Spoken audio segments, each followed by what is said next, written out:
Hi friends, welcome to my YouTube channel. ಇವತ್ತಿನ recipe ಬಂದು ಬದನೆಕಾಯಿ ಎಣ್ಗಾಯಿ ಹೇಗೆ ಮಾಡೋದು ಅಂತ ನೋಡೋಣ ಬನ್ನಿ. ಮೊದಲಿಗೆ ಏನೇನು ಇಂಗ್ರೀಡಿಯೆಂಟ್ಸ್ ಬೇಕು ಅಂತ ನೋಡ್ಕೊಳ್ಳೋಣ. ಮೊದಲು ಅರಿಶಿಣ, ಉಪ್ಪು, ಆಯಿಲ್, ಕಡಲೆಬೀಜ, ಸಾಸಿವೆ, ಜೀರಿಗೆ, ಒಂದು ಟೊಮ್ಯಾಟೊ, ಒಂದು ಸಣ್ಣದಾಗಿ ಈರುಳ್ಳಿ, ಕಡಲೆ, ಧನಿಯಾ ಪುಡಿ, ಖಾರದ ಪುಡಿ, ಕಾಯಿ, ಕೊತ್ತಂಬರಿ ಸೊಪ್ಪು, ಒಂದು ಸ್ವಲ್ಪ ಚಕ್ಕೆ, ಲವಂಗ ಹಾಗೆ ಶುಂಠಿನ ತೊಗೊಂಡಿದ್ದೀನಿ, ಮತ್ತು ಬೆಳ್ಳುಳ್ಳಿ ಹಾಗೆ ಕರಿಬೇವು, ಮತ್ತು 4 ಭಾಗ ಮಾಡಿಟ್ಕೊಂಡಿರೋ ಬದನೆಕಾಯಿನ ನಾನು ತೊಗೊಂಡಿದ್ದೀನಿ. ಹೇಗೆ ಮಾಡೋದು ಅಂತ ನೋಡೋಣ ಬನ್ನಿ. ಮೊದಲು ಒಂದು ಬಾಣಲಿನ ಬಿಸಿ ಮಾಡಲಿಕ್ಕೆ ಇಟ್ಟಿದ್ದೀನಿ. ಇದು ಸ್ವಲ್ಪ ಬಿಸಿ ಆದಮೇಲೆ ನಾನು ಇದಕ್ಕೆ 2ರಿಂದ 3 ಟೇಬಲ್ ಸ್ಪೂನ್ ಆಗುವಷ್ಟು ಆಯಿಲ್ನ ಆ್ಯಡ್ ಮಾಡ್ಕೊಳ್ತಾ ಇದ್ದೀನಿ.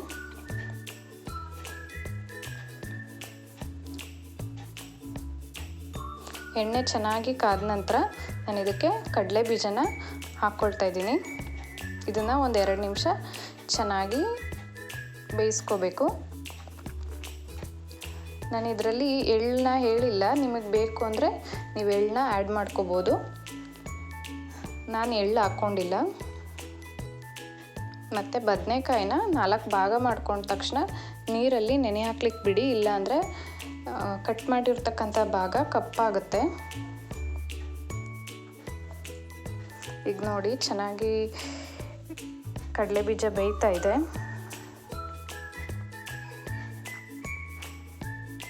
ನೆಕ್ಸ್ಟ್ ನಾನು ಇದಕ್ಕೆ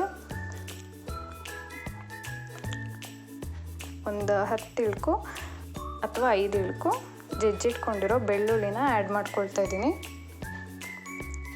ನೆಕ್ಸ್ಟ್ ಒಂದು ಸಣ್ಣದಾಗಿ ಕಟ್ ಮಾಡಿ ಇಟ್ಕೊಂಡಿರ್ತಕ್ಕಂಥ ಟೊಮಾಟೊನ ಆ್ಯಡ್ ಮಾಡ್ಕೊಳ್ತಾ ಇದ್ದೀನಿ. ಇದನ್ನು ಒಂದು 2 ನಿಮಿಷ ಚೆನ್ನಾಗಿ ಬೇಯಿಸ್ಕೊಳ್ಳೋಣ. ಇದು ಮಸಾಲೆಗೆ ರೆಡಿ ಮಾಡ್ಕೊಳ್ತಾ ಇರೋದು.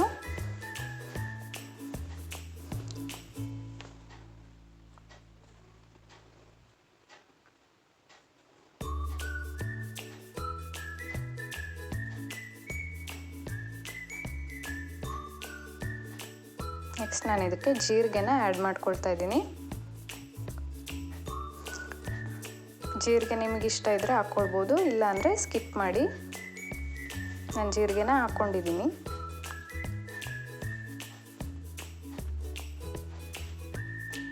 ನೆಕ್ಸ್ಟ್ ನಾನು ಇದಕ್ಕೆ ಒಂದು ಚಕ್ಕೆ, 3ರಿಂದ 4 ಲವಂಗ ಹಾಗೆ ಶುಂಠಿನ ಆ್ಯಡ್ ಮಾಡ್ಕೊಳ್ತಾ ಇದ್ದೀನಿ. ಇದನ್ನು ಚೆನ್ನಾಗಿ ಮಿಕ್ಸ್ ಮಾಡ್ಕೊಳ್ಳೋಣ.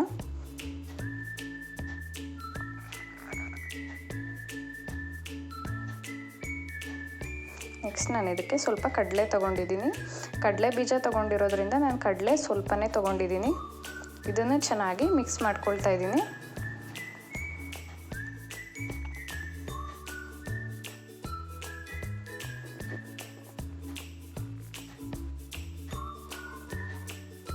ನೆಕ್ಸ್ಟ್ ನಾನು ಇದಕ್ಕೆ ಕಾಯಿ ಮತ್ತು ಕೊತ್ತಂಬರಿ ಸೊಪ್ಪನ್ನ ಆ್ಯಡ್ ಮಾಡ್ಕೊಳ್ತಾ ಇದ್ದೀನಿ.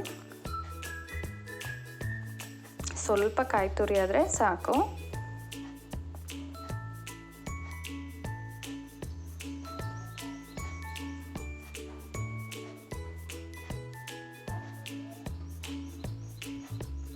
ನೆಕ್ಸ್ಟ್ ನಾನು ಇದಕ್ಕೆ 1.5 ಟೇಬಲ್ ಸ್ಪೂನ್ ಆಗುವಷ್ಟು ಧನಿಯಾ ಪುಡಿನ ಆ್ಯಡ್ ಮಾಡ್ಕೊಳ್ತಾ ಇದ್ದೀನಿ, ಸಾಂಬಾರ್ ಪೌಡರ್ನ. ಇದನ್ನು ಚೆನ್ನಾಗಿ ಮಿಕ್ಸ್ ಮಾಡ್ಕೊಳ್ಳೋಣ. ನೆಕ್ಸ್ಟ್ ನಾನು 2 ಸ್ಪೂನಷ್ಟು ಅಚ್ಚ ಖಾರದ ಪುಡಿನ ತೊಗೊಂಡಿದ್ದೀನಿ. ನೀವು ಖಾರ ನೋಡಿಬಿಟ್ಟು ಹಾಕ್ಕೊಳ್ಳಿ. ನಾನು 2 ಟೇಬಲ್ ಸ್ಪೂನ್ ತೊಗೊಂಡಿದ್ದೀನಿ. ಇದನ್ನು ಚೆನ್ನಾಗಿ ಮಿಕ್ಸ್ ಮಾಡ್ಕೊಳ್ಳೋಣ.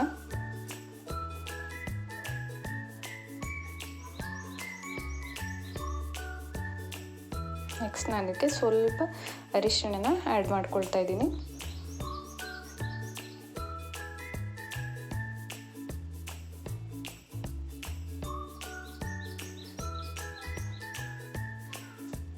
ಇದಕ್ಕೆ ನಾನು ಒಂದು ಸ್ವಲ್ಪ ರುಚಿಗೆ ತಕ್ಕಷ್ಟು ಉಪ್ಪನ್ನ ಆ್ಯಡ್ ಮಾಡ್ಕೊಳ್ತಾ ಇದ್ದೀನಿ.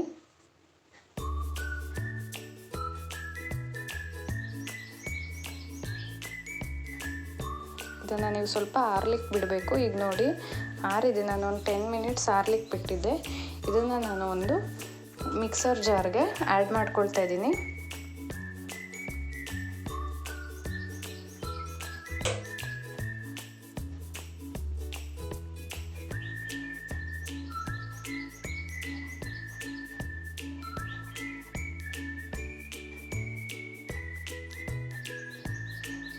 ಇದಕ್ಕೆ ನಾನು ಸ್ವಲ್ಪ ನೀರನ್ನ ಆ್ಯಡ್ ಮಾಡ್ಕೊಳ್ತಾ ಇದ್ದೀನಿ. ತುಂಬ ನೀರು ಹಾಕೋಕ್ಕೆ ಹೋಗಬೇಡಿ, ಮಿಶ್ರಣ ತೆಳು ಆಗಿಬಿಡುತ್ತೆ. ಸ್ವಲ್ಪ ಗಟ್ಟಿಯಾಗಿದ್ರೇ ಚೆಂದ.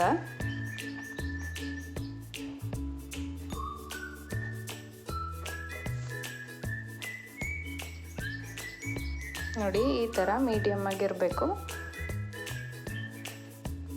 ಇದನ್ನು ನಾನು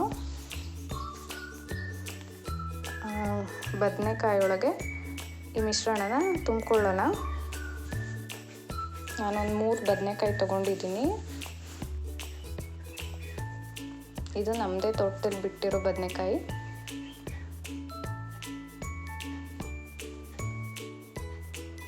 ಚೆನ್ನಾಗಿ ಇದು ತುಂಬ ಸ್ಟಫಿಂಗ್ ಮಾಡ್ಕೊಳ್ಳೋಣ.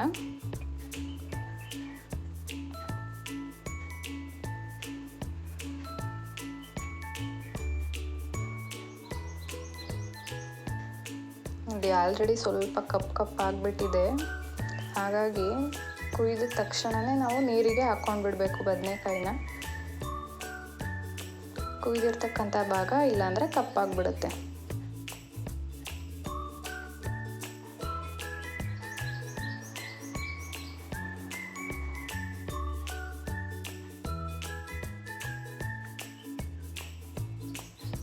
ಮಸಾಲೆ ಗಟ್ಟಿಯಾಗಿದ್ರೇ ಚೆಂದ ಸ್ಟಫಿಂಗ್ ಮಾಡ್ಕೊಳ್ಳಿಕ್ಕೆ.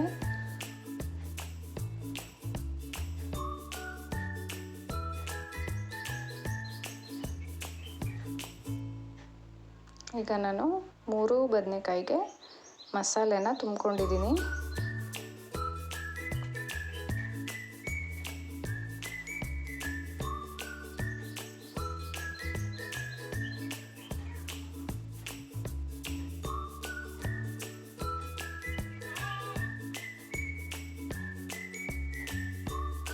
ನೆಕ್ಸ್ಟ್ ನಾನು ಒಂದು ಕುಕ್ಕರ್ಗೆ ಸ್ವಲ್ಪ 4 ಟೇಬಲ್ ಸ್ಪೂನ್ ಆಯಿಲ್ನ ಆ್ಯಡ್ ಮಾಡ್ಕೊಳ್ತಾ ಇದ್ದೀನಿ.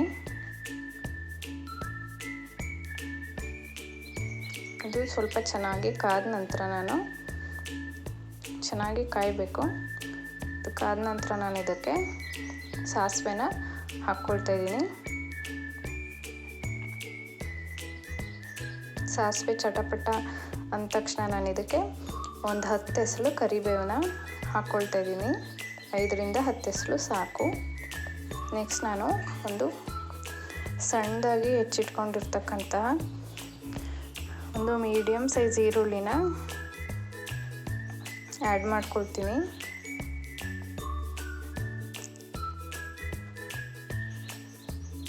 ಇದಕ್ಕೆ ನಾನು ಇದನ್ನು ಸ್ವಲ್ಪ ಚೆನ್ನಾಗಿ ಮಿಕ್ಸ್ ಮಾಡ್ಕೊಳ್ಳೋಣ.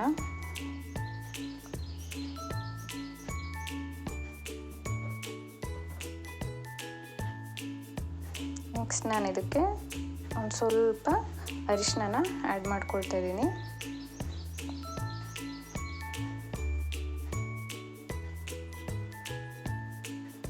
ಇದು 1-2 ನಿಮಿಷ ಚೆನ್ನಾಗಿ ಬೇಯಿಸ್ಕೊಳ್ಳೋಣ.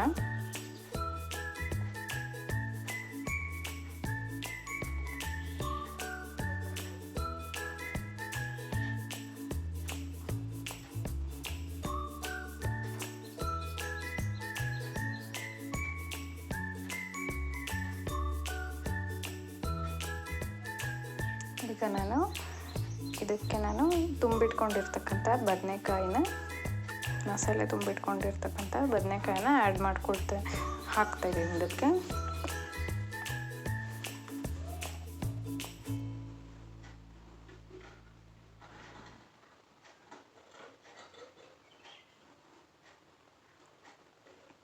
ಇದಕ್ಕೆ ನಾನು ಉಳಿದಿರ್ತಕ್ಕಂತಹ ಖಾರ ಮಿಶ್ರಣ ಎಲ್ಲದನ್ನು ಆ್ಯಡ್ ಮಾಡ್ಕೊಳ್ತಾ ಇದ್ದೀನಿ. ಮಸಾಲೆನ ಆ್ಯಡ್ ಮಾಡ್ಕೊಳ್ತಾ ಇದ್ದೀನಿ.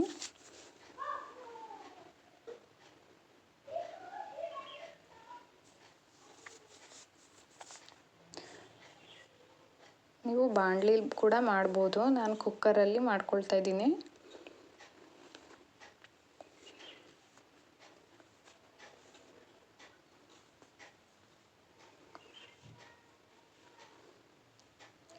ಈಗ ನಾನು ಇದು ಮುಳುಗಾಯಿ ಅಥವಾ ಬದನೆಕಾಯಿ ಮುಳುಗುವಷ್ಟು, ಅಂದರೆ ಒಂದು ಅರ್ಧ ಭಾಗ ಮುಳುಗುವಷ್ಟು ನೀರನ್ನ ಸೇರಿಸ್ಕೊಳ್ತಾ ಇದ್ದೀನಿ.